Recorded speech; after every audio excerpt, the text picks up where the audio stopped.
angka-angkanya, nggak tahu, yang penting caranya seperti ini. Jadi ada sebuah gedung perkantoran, ya, dengan regulasi itu ketinggian maksimum lantainya adalah 9 lantai. Kita ikut soal ya. Berarti kalau regulasinya maksimum 9 lantai, berarti boleh bangun lebih dari 9 lantai. Nah, maksimumnya 9 lantai. Kalau bangunnya di bawah 9 lantai, boleh nggak? Boleh.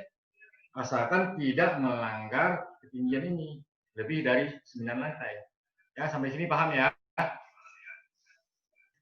Kemudian di soal itu ditentukan regulasinya koefisien dasar bangunan. Ya, berarti luas tapak bangunan itu adalah ditentukan sesuai regulasi, maksimumnya itu 50% dari luas lahan atau tanah. Kemudian KLB, koefisien lantai bangunan, ya, itu ditentukan soal itu, berarti untuk 1 meter tanah maksimum boleh dibangun 5 meter bangunan maksimum. Kemudian garis padan bangunan 15 meter. Kemudian koefisien dasar hijaunya adalah 20%. Berarti ada dari luas lahan itu 20% yang nggak boleh diberi perkerasan. Nggak boleh dibangun, tidak boleh dikasih perkerasan. Berarti untuk area pertamanan dasar hijau. Kemudian ada disebut koefisien tapak basement. Nah, apa bedanya sama koefisien dasar bangunan? Bangunan ini untuk bangunan yang di atas tanah. Ini ketentuan regulasinya. Tapi kalau koefisien tapak basement ini adalah berapa luas tapak basement maksimum adalah 60%. Ya. Nah, ini yang kita harus ada pembedaan antara KDB dan KTB. Nah, basement ini bukan lantai bangunan. Jadi yang di lantai bangunan itu adalah yang disesuai ketentuan KLB ini adalah yang berdiri di atas tanah. Ya kan? Kalau ini bawah tanah itu jadi basement. Nah, ada sendiri regulasinya. Disebut koefisien tapak basement 60% kali luas tanah. Nah, sekarang kita lihat di situ ada ketentuannya di soal skala ya, skala 1:250. Nah, tadi Pak Topan menjelaskan tentang skala ya, berarti 1 meter digambar sama dengan 250 di lapangan. Ya, paham ya? Nah, di soal itu diketahui ukuran sisi tanah yang sejajar jalan. Nah, kita gambarkan dulu luas bentuk tanahnya ya. Nah, seperti ini. Nah, ini ukurannya nggak tepat juga, tapi ilustrasi aja ya. Ini jalan. Ya, ini pagar ya. Kemudian di sini ada yang disebut garis sempadan bangunan. Ya. Kemudian di soal itu juga dia bilang, kasih tahu bahwasanya luas ukuran sisi tanah yang sejajar jalan itu adalah 30 cm. Ya kan? Berarti disebut apa ini? Muka atau frontet ya. Adalah 30 cm. Ya kan? Dirubah menjadi meter. Caranya gimana? Berarti 30 cm ini dikalikan dengan ukuran skalanya. Nah, skala 250 ini karena ukuran di lapangan itu dalam bentuk meter, maka kita harus bagi 100. Berarti berapa luas di lapangan? Nah, coba ambil kalkulator, hitung. 30 cm digambar, kemudian diubah menjadi berapa meter di lapangan. Nah, berarti 30 cm dikali 250 bagi 100. Nah, untuk mudahnya 250 ini dibagi 100 pasti 2,5. Ya. 100 ini tahu kan? Nah, pembagi untuk mengubah menjadi meter. Nah, berapa jadinya nih? 30 cm kali 2,5. Berapa? 75 meter. Nah, sampai sini paham? Nah, kita sekarang panjang tanahnya. Di gambar itu dia bilang 40 cm digambar ya. Harus kita ubah menjadi meter. Karena kita butuh menghitung lapangannya secara fisiknya. Berarti kita kalikan lagi 40 cm ini dengan 2,5. Dari mana 2,5 ini? 250 bagi 100. Nah, jadi dapatnya berapa? 100 meter ya.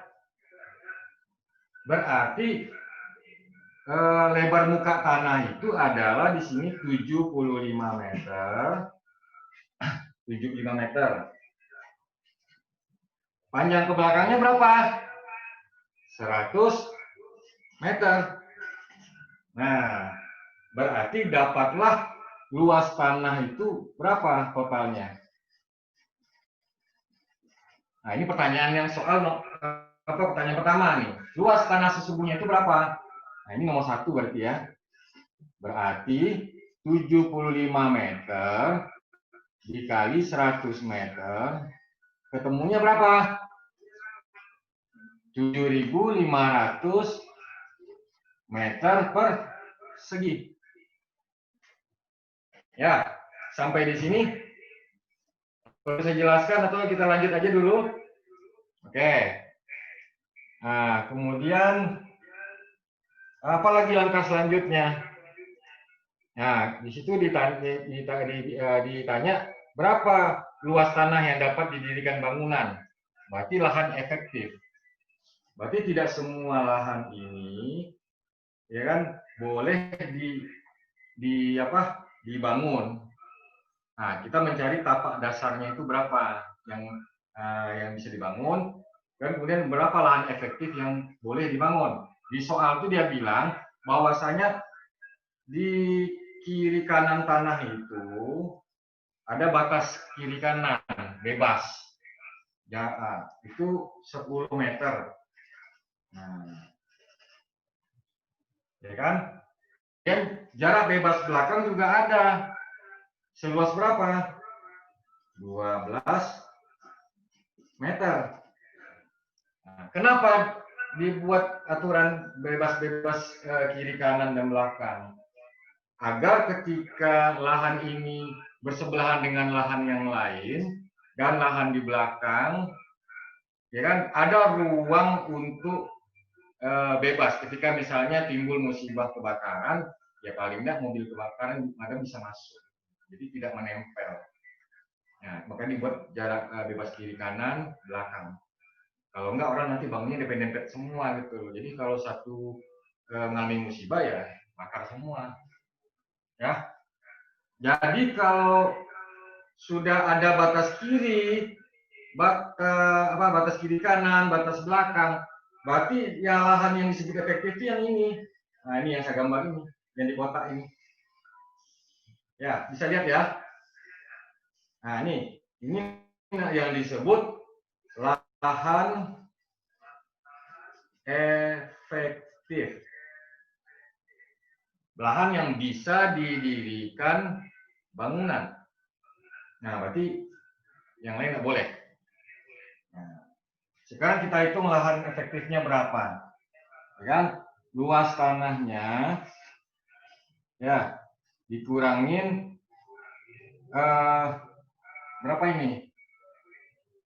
Oh, mohon maaf ya. Kita hitung per ini aja dulu. Lebar mukanya ini, lebar muka atau frontetnya 75 di sini kan. Dikurangin batas kiri, batas kanan ini 10 meter. Dapat berapa jadinya nih? 75 kurang 10 berarti 55 meter. Ya. Kemudian panjang. Panjangnya kan kita ukur, kita hitung dari 100 nih. Nah, berarti 100 meter dikurangin GSB-nya berapa? GSB-nya 15 ya. 15. Kurangin 15 meter, kurangi lagi batas belakang ini, bebas belakang. 12 meter. Ketemunya berapa? 100 kurang 15 kurang 12. Berapa ketemunya itu? Oh, baterai lo. 73 meter. Jadi berapa luas tapak efektifnya?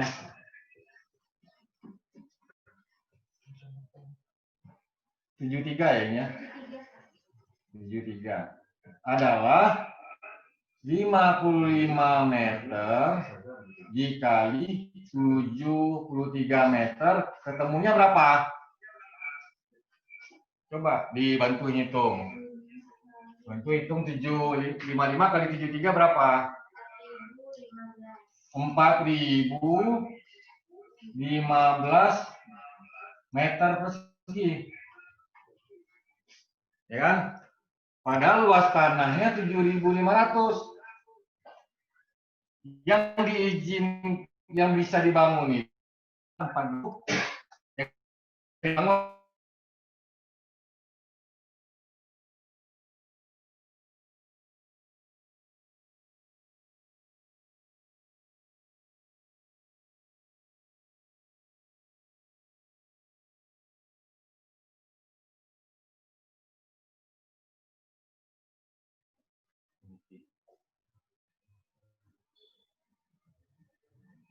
halo?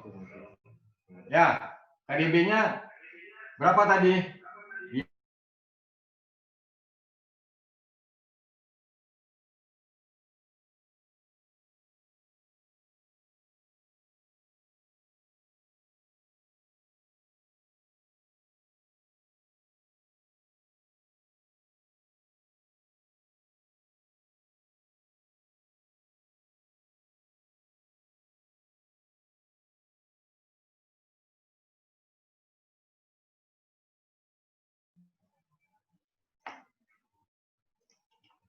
Apa gangguan dari Zoom-nya? Ya, mohon maaf. Tetap semangat ya. Memang perjuangan itu pasti ada tantangan. Nah, sekarang kita diuji sama sinyal ya. Nggak apa-apa. Mohon dimaafkan. Ya kan? Diketahui di soal itu, koefisien dasar bangunannya adalah 50%.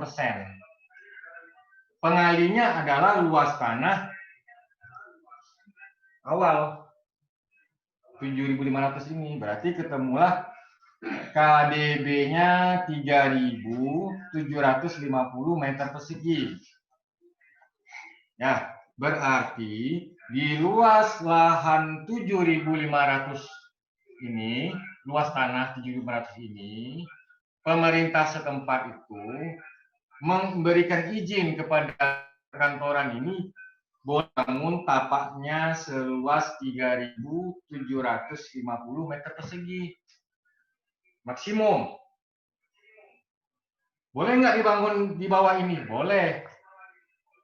Kalau lebih dari 3.750, misalnya 3.800, nggak boleh melanggar. Ya.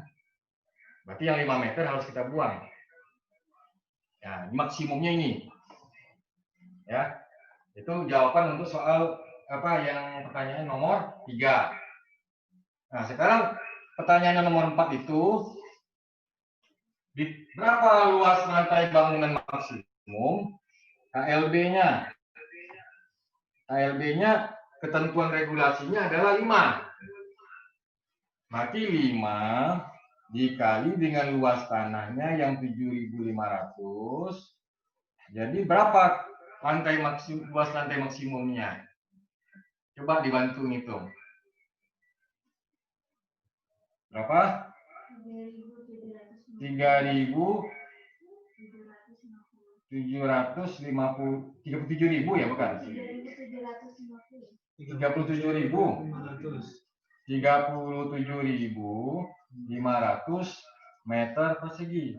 Berarti di luas lahan tanah 7.500 ini boleh dibangun perkantoran dengan luas total lantainya adalah 37.500 meter persegi. Ya. Berarti kalau luas tapaknya 3.750,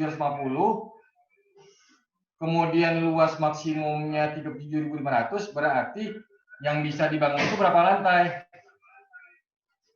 Jumlah lantainya adalah 37.500 dibagi tapaknya 3.750 meter persegi sama dengan 10 lantai. Nah, ini ada yang kelewat sedikit saya sampaikan. Tadi dibilangnya luas tapak maksimumnya 3.750. Ya. Lahan efektifnya itu 4.015. Andai kata di soal yang lain, misalnya luas lahan efektifnya itu cuma 3.500.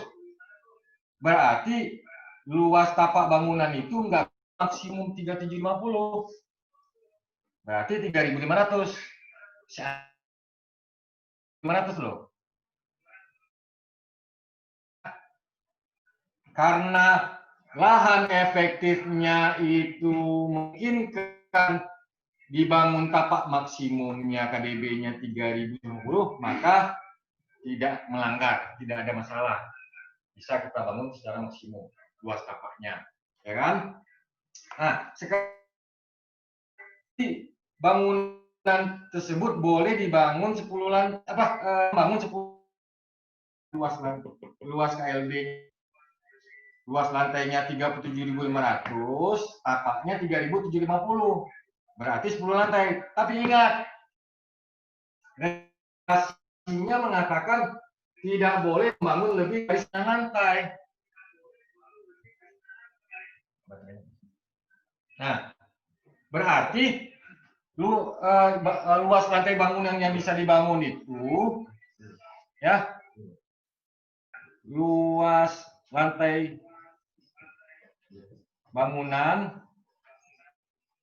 yang bisa dibangun adalah luasnya tadi 3.750 meter persegi, ya, dikalikan 9 lantai. Berapa jumlahnya itu? Coba bantu itu. Berapa? 3.750 kan 9 lantai.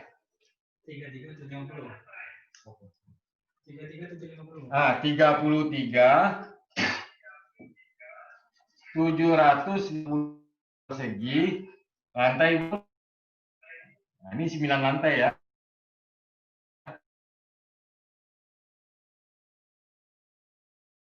Boleh 10 lantai, boleh. Berarti yang harus kita kurangi ini adalah tapaknya.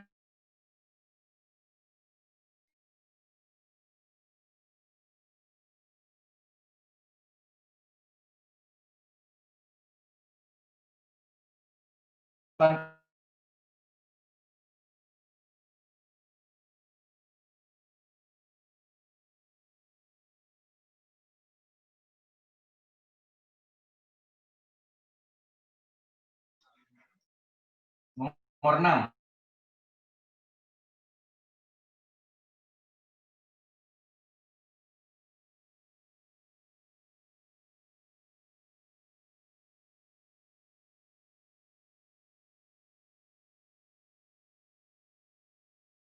meter lantai kotor bangunan atau lantai gross bangunan, nih total ini ya, seluruh lantai ini per 100 meternya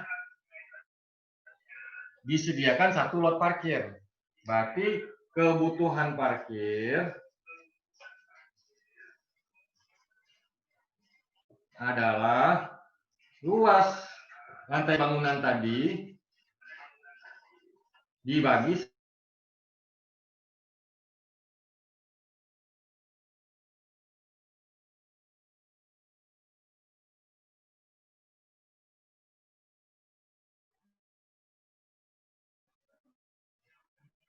berapa? 337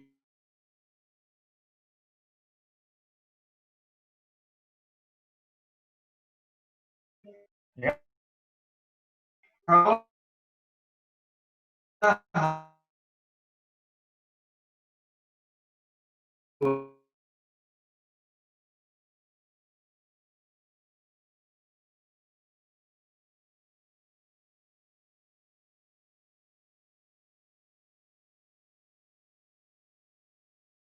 untuk mobil parkir. Nah, langkah selanjutnya apa? Oh, maaf ya, nomor 5-nya belum saya jawab ya. Nomor berapa tadi? 1, 2, 3. Luas tapak tanah yang tidak boleh diberi perkerasan. Ini nomor 5 ya harusnya. Ini nomor berapa nih? KLB 4 ya. Ini 4 ya. Ini lanjutan dari ini. Berarti ada yang kelewat ya, nomor 5. Berapa luas taman? Ya, KDH ya. Berarti 20 areal tanah. Terus ini berapa?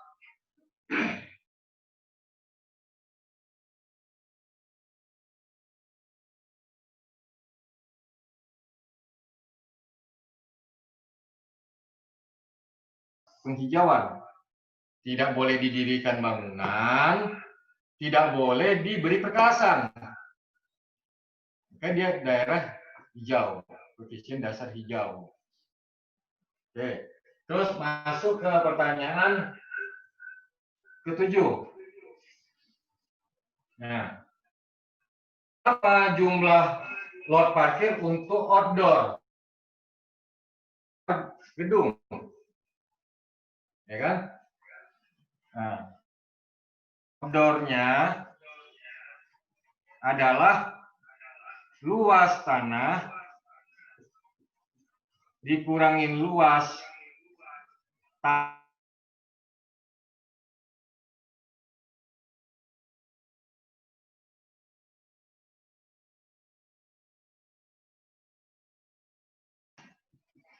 ya, kemudian dibagi,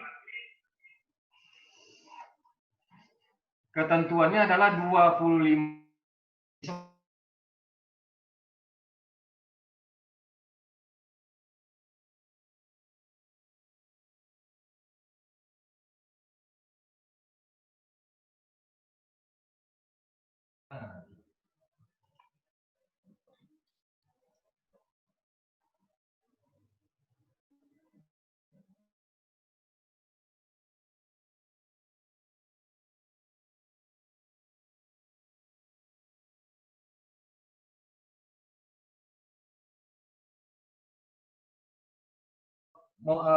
Untuk parkir di outdoor.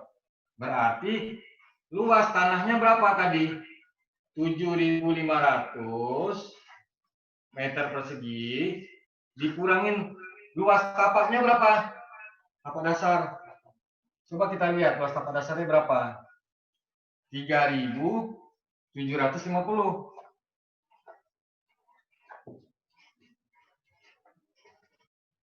Dikurangi luas KDH atau taman 1.500 meter persegi, kemudian dibagi 5 meter persegi. Jadi berapa jumlah lot parkir outdoor-nya? Coba bantu hitung. 7.500 ini luas tanahnya. Kurangin 3.750 luas tapak dasar bangunannya, dikurangin dengan luas taman atau KDH. Luas taman. Luas boleh diberi kekerasan di segi. Jadi ini ketentuan kota umum ya. Outdoor itu 25 meter, indoornya 30 meter.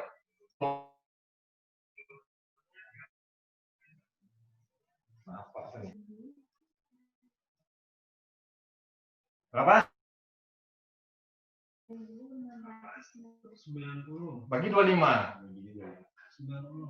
90. Lot.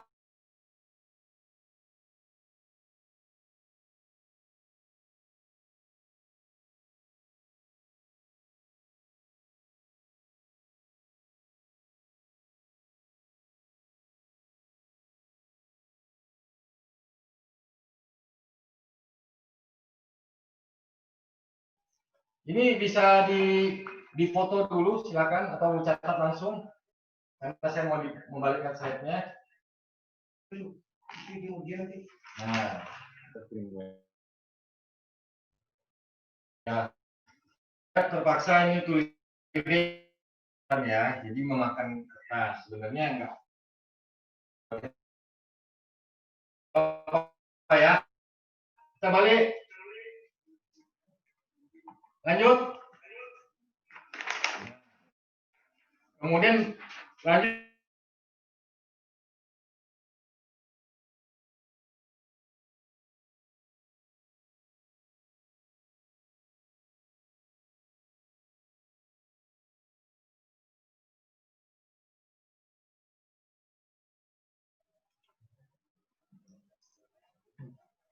Nah, sekarang balik ke nomor 8 ya. Nah, sekarang lanjut ke nomor 8. Berapa lot parkir? Nah, indoor ini berarti dia harus ada di dalam bangunan. Bisa atau bisa mengorbankan lantai bangunan di atas tanah. Saya gedung perkantoran itu kan dibangun tadi berapa maksimumnya 33.750 ya. Nah, nanti akan ada berapa lantai bangunan atau luas lantai bangunan ini yang akan dikorbankan untuk memenuhi kebutuhan parkir indoor.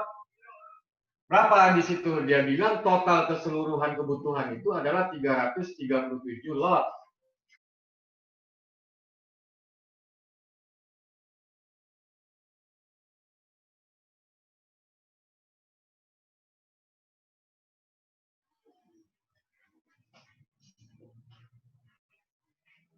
Lanjut.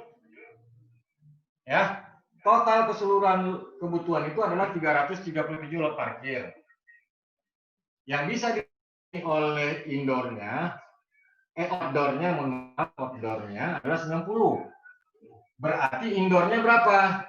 Yang harus dia berapa? 247 lot parkir. Ya kan? Berarti berapa luas lantai parkir itu? Berarti kita kalikan dengan regulasinya. Tadi berapa di soal? Setiap 30 meter lantai bangunan harus menyiapkan 1 lot parkir. Berarti 247 dikali 30. Nah, coba bantu hitung. Berapa?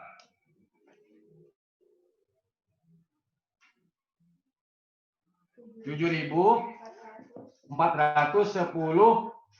meter persegi. Nah, karena di soal diketahui adanya namanya KTB, koefisien tapak basement.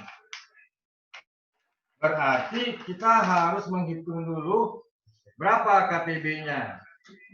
KTB itu adalah 60% kali luas tanahnya adalah 7.500 meter persegi tadi. Berapa? Coba bantu hitung.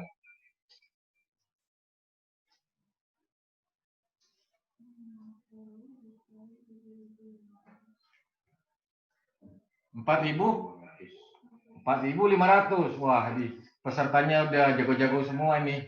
Saya senang ya. Mudah-mudahan bermanfaat ya. Nah, berarti ya kan luas tapak ini tapak basement nih. Tapak ya kan? Per lantainya basement itu 4.500. Sementara kebutuhannya 7.410. Jadi berapa lantai? Berapa lantai basement? Berarti 7.410 meter ini dibagi per lantainya 4.500 persegi. Berapa? Berapa lantai? Coba dibantu hitung.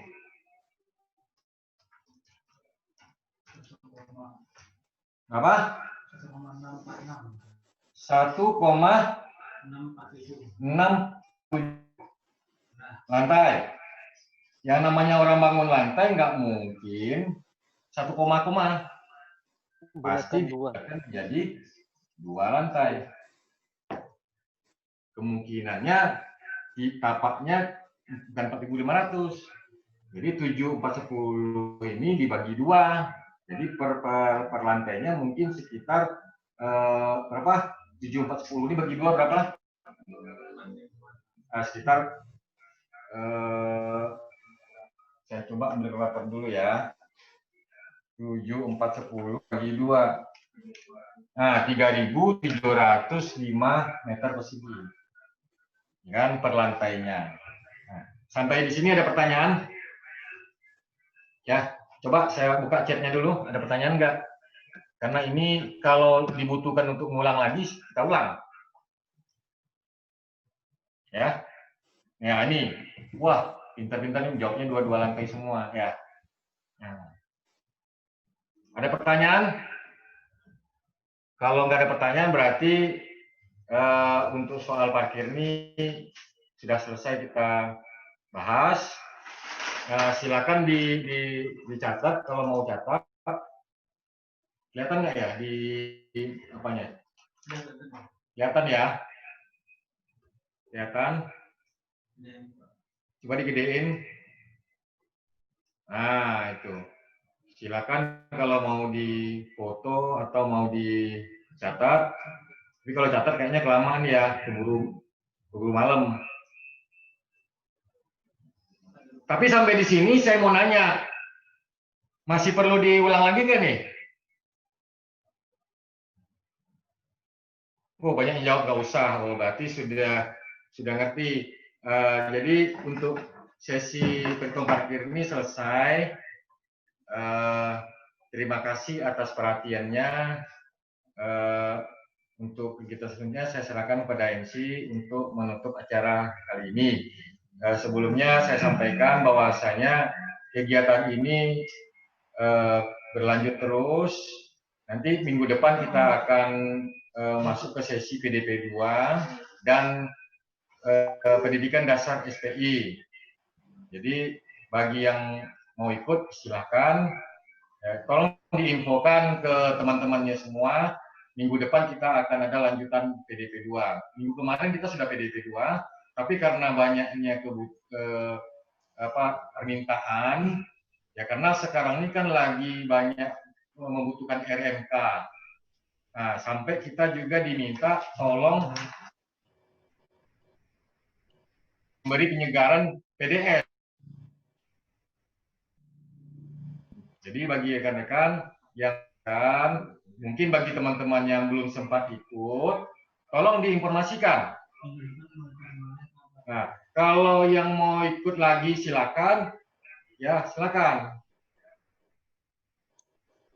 Dia tidak hilang kesempatan karena kita akan berlanjut terus sampai teman-teman itu memiliki RMK sampai lulus.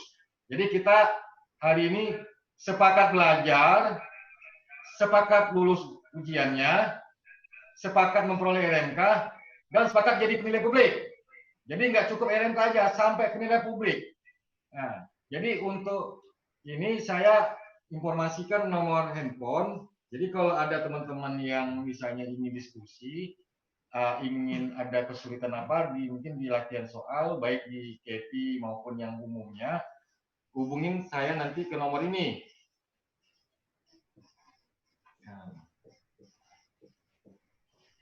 Ya kan? Nama saya panggilannya Adi. Nah, anak desa Indonesia. Nama lengkapnya Juni Adi Amral. Nah, calon DPK nomor urut? Nggak ada. Bulan lahir saya bulan Juni. Ini nama panggilan saya Adi, Amral ini nama bapak saya. Nah, mudah kan? Jadi kalau ada teman-teman nanti kesulitan baik di soal TP, soal umum, perhitungan, apa gitu ya, jangan sungkan-sungkan, nanti kita berdiskusi ke grup. Kalau memang ingin bahas secara grup, silakan ditampilkan di grup ya. Banyak maaf kalau ada kekurangan, semoga apa yang sampaikan bisa bermanfaat bagi Bapak Ibu rekan semua. Wabillahi taufiq wal hidayah. Assalamualaikum warahmatullahi wabarakatuh. Waalaikumsalam warahmatullahi wabarakatuh. Berarti di sini aja. Jadi sekalian kita ini sudah selesai ya teman-teman ya. Kita akan berkomitmen bersama-sama. Sini atau kelihatan. Jadi kita sudah di ujung acara. Kami sebagai dari panitia penyelenggaran atau pendalaman materi penyegaran ya. Saya pendalaman, soalnya beliau ini sangat mendalam sekali. Pendalaman. Saya tuh semangat banget ingin teman-teman lulus itu, makanya berapi-api gitu ya. Pendalaman materi KPSPI sekaligus juga TDP 1 umum. Kami juga memohon maaf apabila tadi banyak sekali terjadi gangguan teknis. Semoga kedepannya kita bisa perbaiki sehingga bisa mendapatkan acara yang lebih lancar. Amin. Terima kasih kepada teman-teman yang sudah mengikuti dari awal hingga akhir. Sudah meluangkan waktu. Semoga acara ini kita bisa bermanfaat, kemudian juga bisa dilakukan dengan intensitas yang lebih sering. Ya. Gitu ya Bang ya. Dari saya itu saja. Terima kasih. Dari Dato ini silakan kalau ada yang mau disampaikan. Udah diwakili sama Bang Taufan. Kasih lah. Bagi masker tadi gimana? Coba sampaikan. Oh iya. Nanti schedule gimana ya? Bagi masker. Ya. Nanti kan teman-teman sudah bergabung di grup ya. Jadi bisa menginformasikan alamat atau KJPP-nya di mana.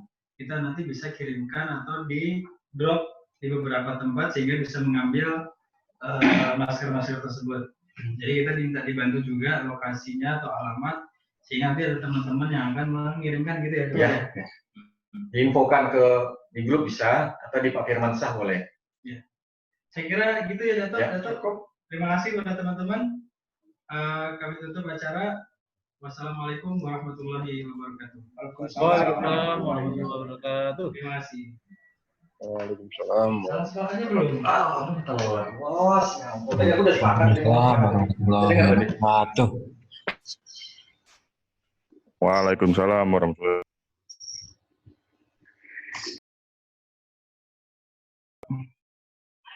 wabarakatuh. Semangat.